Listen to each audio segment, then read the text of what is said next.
What's the meaning of abrogation?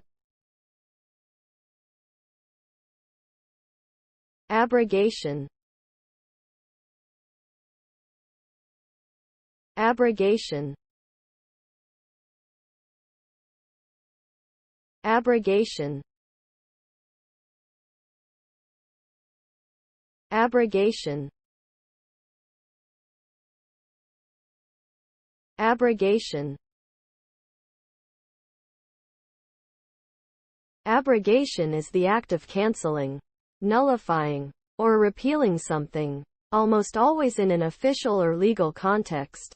It can be used to describe the repeal of a law, the cancellation of a contract, or the annulment of a marriage. The result of abrogation is that the thing that was abrogated is no longer valid or binding.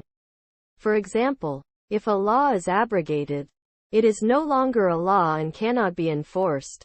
If a contract is abrogated, it is no longer a contract and the parties are no longer bound by its terms. If a marriage is abrogated, it is no longer a marriage and the spouses are no longer married.